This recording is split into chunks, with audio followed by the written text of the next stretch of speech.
Welcome to Kavitha recipe Tamil. இன்றைக்கி பார்க்க போகிற ரெசிபி ஒரு புடலங்காய் கூட்டு செய்ய போகிறோம். இண்டக்ஷன் ஸ்டவ்வில் தான் பண்ண போகிறோம். எப்படி செய்யலாங்கிறத வாங்க பார்க்கலாம். ஃபஸ்ட்டு இந்த ரெசிபி செய்ய தேவையான பொருள் பாசிப்பருப்பு இல்லைன்னா கடலைப்பருப்பு எடுத்துக்கோங்க. நான் ரெண்டுமே கலந்த மாதிரி சேர்க்க போகிறேன். ஒரு அரை டம்ளர் இல்லைன்னா 1/4 டம்ளர் இந்த அளவில் எடுத்துக்கோங்க. ஏன்னா ஒரு புடலங்காய் தான் கட் பண்ணி எடுத்து வச்சுருக்கேன். அதுக்கு இந்த பருப்பு போதுமானது. ரெண்டையும் மிக்ஸ் பண்ணி இந்த ஸ்டவ்வில் ஸ்டீல் பாத்திரத்தில் தான் வேக வைக்க முடியும். அலுமினியம் காப்பர் இதெல்லாம் வைக்க முடியாது. இந்த மாதிரி ஸ்டீல் பாத்திரத்தை எடுத்துக்கிட்டு தண்ணி தேவைக்கேற்ற மாதிரி சேர்த்து சூடு பண்ணிவிட்டு இந்த பருப்பையும் சேர்த்து இந்த மாதிரி செக் பண்ணி வச்சுக்கோங்க. ஒரு 300 500 வச்சாலே கரெக்டாக இருக்கும். கீழே பொங்காமல் கரெக்டாக வேகும். அதனால் நான் இந்த அளவு தான் வச்சுருக்கேன். ஒரு 500 வச்சு வேக வைங்க, கரெக்டாக இருக்கும். பருப்பு வேகும் பொழுது கொஞ்சமாக மஞ்சள்தூள் பெருங்காயத்தூள் சேர்த்துக்கோங்க. பருப்பு ஒரு 3/4 அளவு வேகணும். அது வரையும் நீங்கள் கேஸ் ஸ்டவ்வில் ஸ்டவ்வை கூட்டி குறைச்சி வைக்கிறதுக்கு பதிலாக நீங்கள் இந்த மாதிரி டெம்பரேச்சர் பார்த்து செக் பண்ணி வச்சுக்கிட்டா கீழே கொட்டவே கொட்டாது, தண்ணி பொங்கியெல்லாம் கொட்டாது, கரெக்டாக வெந்துடும். இப்போ இந்தளவுக்கு வெந்திருக்கு. இப்போ புடலங்காய் கட் பண்ணி வச்சுருக்க புடலங்காயை இது கூட சேர்த்துட்டு கொஞ்சமாக உப்பு தேவைக்கேற்ற மாதிரி சேர்த்துக்கோங்க. கம்மியாகவே சேர்த்துக்கோங்க, அதிகமாக சேர்க்க தேவையில்ல. கம்மியாக இருந்தால் கூட நம்ம இடையில சேர்த்துக்கலாம். இப்போ நல்லா புடலங்காய் வேகட்டும். மூடி போடணும் அவசியம் கிடையாது. மூடி போட்டாலும் கொட்டாது. நீங்கள் ஒரு 5 நிமிஷம் 10 நிமிஷம் கூட கழித்து திரும்ப பார்க்கலாம். அது பாட்டில் வெந்துக்கிட்டு இருக்கும். பயப்பட தேவையில்ல. நீங்கள் இந்த மாதிரி செக் பண்ணி வச்சுட்டாலே போதும். இப்போ இந்தளவுக்கு நம்ம தண்ணி எவ்வளோ சேர்க்குறோமோ அது கம்மியாகாது. இப்போ கேஸ் ஸ்டவ்னால் தண்ணி டக்குன்னு காலி ஆகிரும். இப்படி பருப்பு வேகிறப்பவே இதுக்கு நம்ம ஊற்றுற தண்ணியை விட கொஞ்சம் தான் கம்மியாகும். அப்படியே இருக்க மாதிரி இருக்குது தண்ணியாக கூட்டு. அதனால் நீங்கள் அதிகப்படுத்தி கூட எல்லாம் வேக வச்சுக்கோங்க.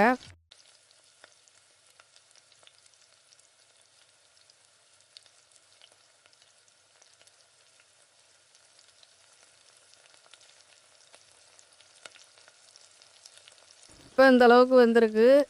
கொஞ்சமாக கூட்டுக்கு தேங்காய் ஒரு சுற்றி எடுத்து வச்சுக்கிறேன் மிக்ஸி ஜாரில்.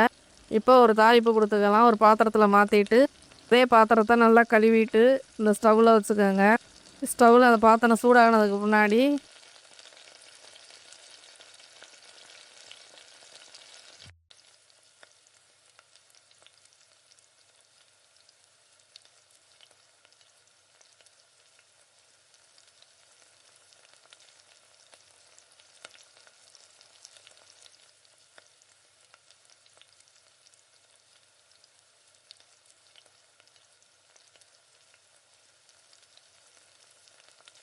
கொஞ்சமாக எண்ணெய் சேர்த்துக்கோங்க. எண்ணெய் சேர்த்து எண்ணெய் நல்லா சூடாகட்டும்.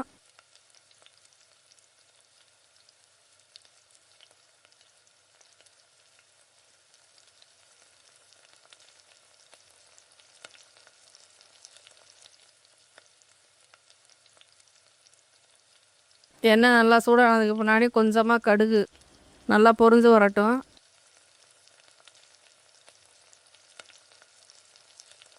எண்ணெயை ஊற்றுறப்ப புகை வரும், நீங்கள் பயப்பட வேணாம். ஏதோ கருகிற வாசனை மாதிரி இருக்கும், அதெல்லாம் சரியாயிரும். கொஞ்சமாக கடுகு சேர்த்துட்டு கடுகு நல்லா பொரியட்டும். கொஞ்சமாக சீரகம் சோம்பு ஒரு அரை ஸ்பூன் சேர்த்து நல்லா பொரியட்டும். இது கூடவே வெங்காயத்தை சேர்த்து கொஞ்சமாக கருவேப்பிலை சேர்த்து நல்லா வதக்கிக்கோங்க.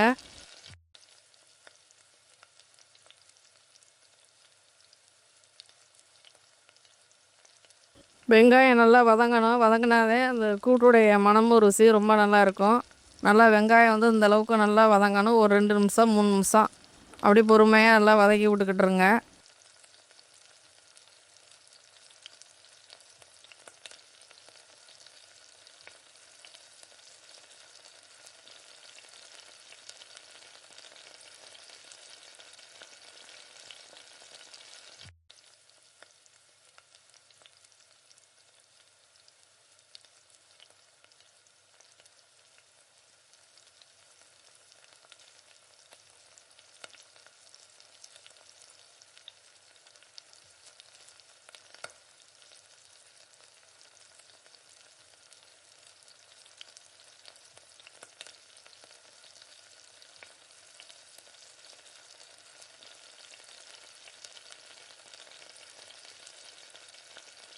இப்போ இந்த அளவுக்கு வதங்கிருச்சு.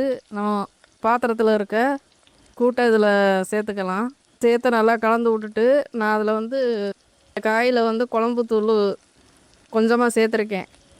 அப்போ தான் கொஞ்சம் குழம்பு தூள்னால் கொஞ்சமாக தனியாக சீரகம்லாம் சேர்ந்து அரைச்ச தூள் ஒரு அரை ஸ்பூனுக்கு சேர்த்துருக்கேன். வேகிறப்பவே அந்த மாதிரி சேர்த்துக்கோங்க. இப்போ கடைசியாக இப்போ தேங்காய் துருவல் போட்டு நல்லா வேக விட்டுருங்க. 2 நிமிஷம் 3 நிமிஷம் அப்படியே நல்லா கொதி வரட்டும். அதுக்கு முன்னாடி ஸ்டவ் ஆஃப் பண்ணிக்கலாம்.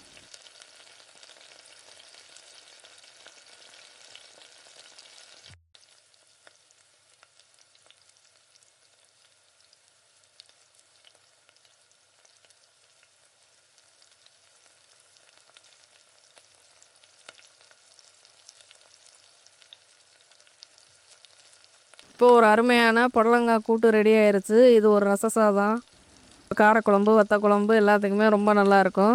நீங்கள் இந்த மாதிரி ஸ்டவ்வில் இந்த மாதிரி வேக வச்சு இப்போ லஞ்சு பாக்ஸு கூட நீங்கள் இந்த மாதிரி ரெடி பண்ணி கொடுத்துடலாம் டக்குன்னு. இப்போ நான் தயிர் நைட்டே உர வச்சுருந்தேன்.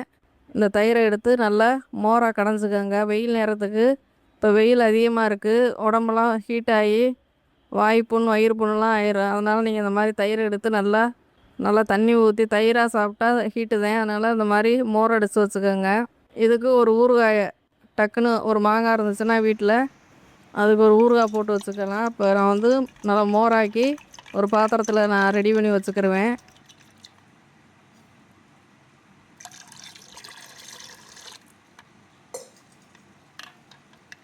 நீங்களும் இந்த மாதிரி செஞ்சு வச்சுக்கோங்க. கேஸ் இல்லாத டயத்தில் இந்த மாதிரி தயிர் இல்லைன்னா மோர் ஊற்றி இந்த மாதிரி ஊறுகாய் வச்சு சாப்பிட்றப்ப ரொம்ப நல்லாயிருக்கும். இப்போ தயிர் மத்தில் வந்து இந்த மாதிரி நல்லா ஒரு 6-7 நிமிஷம் ஒரு 10 நிமிஷம் கூட நல்லா கடைஞ்சிக்கோங்க.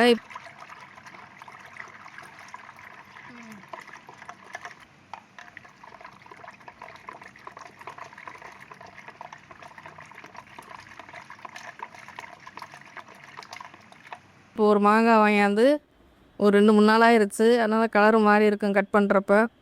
இப்போ கல்யாண வீட்டிலலாம் டக்குன்னு இந்த மாதிரி கட் பண்ணிவிட்டு ஊறுகாய் போட்டுருவாங்க. அதே மாதிரி தான் செய்ய போகிறேன்.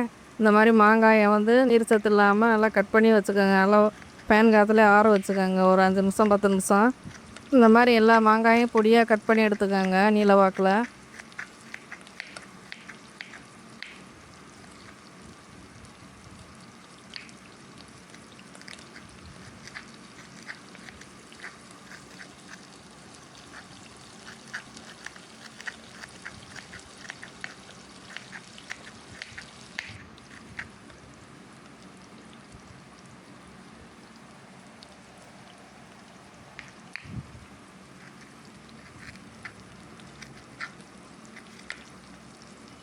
இப்போ எல்லாத்தையும் கட் பண்ணிவிட்டு ஒரு பாத்திரத்தில் அப்படியே எடுத்து வச்சுக்கலாம். இப்போ மாங்காயை நல்லா பொடியாக கட் பண்ணி எடுத்துட்டேன். இப்போ மாங்காய் கூட சேர்க்குறதுக்கு ஒரு அரை ஸ்பூன் 1 ஸ்பூன் கடுகு இல்லைன்னா 1 ஸ்பூன் வெந்தயம் சேர்த்துக்கோங்க. மாங்காய்க்கு ஏற்ற மாதிரி சேர்த்துக்கோங்க.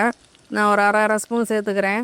இந்த பாத்திரம் நல்லா சூடானதுக்கு முன்னாடி வெந்தயமும் கடுகும் நல்லா லைட்டாக வறுத்து எடுத்துக்கோங்க. வெந்தயம் மாங்காய் ஊறுங்கிறதுனால கொஞ்சம் 1 ஸ்பூனாகவே எடுத்து சேர்த்துக்கோங்க. அப்போ தான் நல்லா டேஸ்ட்டாக இருக்கும்.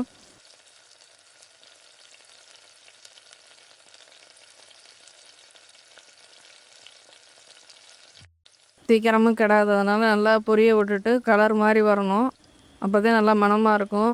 நல்லா இந்த மாதிரி நல்லா பொரிஞ்சதுக்கு முன்னாடி ஒரு தட்டில் மாற்றி எடுத்து வச்சுட்டு ஆற வச்சுட்டு மிக்ஸி ஜாரில் ஒரு பவுட்ரு பண்ணி எடுத்துக்கலாம். இப்போ கட் பண்ணி வச்சுருக்கத இந்த ஒரு பாத்திரத்தில் அந்த மாதிரி சேர்த்துட்டு இது கூடவே பெருங்காயத்தூள் உப்பு சேர்த்துக்கோங்க. நான் வந்து காஷ்மீர் சில்லி ஒரு 2 ஸ்பூன் சேர்த்துருக்கேன். சேர்த்துட்டு இந்த பவுட்ரு பண்ணி வச்சுருக்க மிக்ஸி ஜாரில் இந்த மாதிரி பவுட்ரு பண்ணி வச்சுருக்க வெந்தயத்தூளையும் சேர்க்கணும். இதையும் இந்த மாங்காய் கூட சேர்த்துக்கோங்க. இப்போ ஒரு தாளிப்பு கொடுத்துக்கலாம். இந்த ஊறுகாய் போடுறதுக்கு நல்லெண்ணெய் ரொம்ப நல்லது. நல்லெண்ணெய் இல்லைன்னா நீங்கள் எந்த எண்ணெயில் வேணாலும் அந்த மாதிரி சேர்த்துக்கலாம். இந்த மாதிரி எண்ணெய் சேர்த்துக்கோங்க. தேவைக்கேற்ற மாதிரி எண்ணெய் சேர்த்துட்டு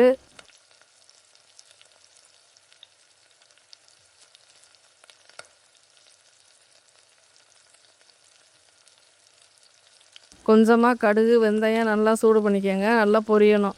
நல்லா பொரிஞ்சு வந்ததுக்கு முன்னாடி அந்த சூட்டோட அந்த மிளகாத்தூள் அந்த பொடியில் அப்படியே சேர்த்துக்கோங்க. நல்லா எண்ணெய் வந்து நல்லா சூடானதுக்கு முன்னாடி அது கூட சேர்த்துட்டு நான் பெருங்காயத்தூளும் சேர்த்துட்டேன். இப்போ வந்து காய வச்சுருக்க எண்ணெயை கடுகு வெந்தயம் கொஞ்சம் கொஞ்சமாக சேர்த்துக்கோங்க. நம்ம வந்து ஆல்ரெடி பவுட்ரு பண்ணி வர சேர்த்துருக்கோம். ரொம்ப சேர்த்தா கசந்த மாதிரி ஆயிரும். இப்போ இந்தளவுக்கு எண்ணெய் வந்து எக்ஸ்ட்ராவே நல்லா நிறையா ஊற்றிக்கோங்க. இப்போ இது கூட சேர்த்து நல்லா கலந்துக்கணும். சின்ன பாத்திரத்தை கண்டு நான் அதே பாத்திரத்தில் கொட்டி கிளறிக்கிறேன். இதே பாத்திரத்தில் இந்த மாதிரி கொட்டி கலந்துட்டேன். இப்போது ஒரு அருமையான ஒரு 5 நிமிஷத்தில் கல்யாண வீட்டு மாங்காய் ஊறுகாய் ரெடி ஆயிடுச்சு.